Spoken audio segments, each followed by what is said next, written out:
Salut à tous, j'espère que vous allez bien. On se retrouve aujourd'hui dans Excel 2016 pour voir ensemble comment insérer un tableau à l'intérieur d'une feuille de calcul et aussi voir à quoi ça sert. Ce qu'il faut bien comprendre déjà à la base, c'est que Excel c'est simplement un programme informatique, c'est une machine, et du coup ça réfléchit pas de la même manière que nous. Par exemple, nous, ici, on reconnaît qu'il y a un tableau.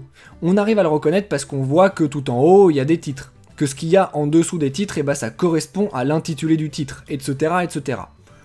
Et lui, Excel, ça, il n'arrive pas à le comprendre si on lui dit pas. Pour lui, que tous ces textes-là soient réunis, que ce soit tout à la suite, sur plusieurs lignes et tout ça, ça lui change absolument rien. Ça pourrait tout aussi bien être une case remplie ici, une case là et une case là, ça lui ferait la même chose. Donc du coup, il ne comprend pas que ça, c'est un tableau. Qu'est-ce qui va se passer si vous dites que ça c'est un tableau et que lui ne le comprend pas?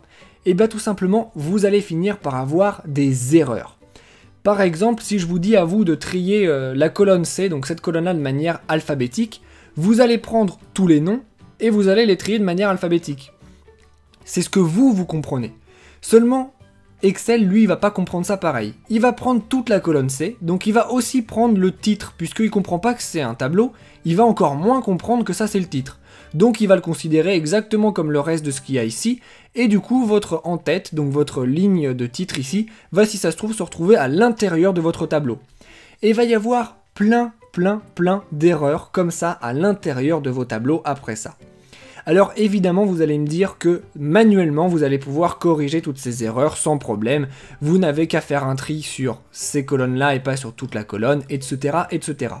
C'est vrai, mais moi ce que je vous propose, c'est tout simplement de vous simplifier la vie pour ne pas avoir à penser à tout ça et du coup d'éviter des erreurs que si ça se trouve vous allez faire de toute façon.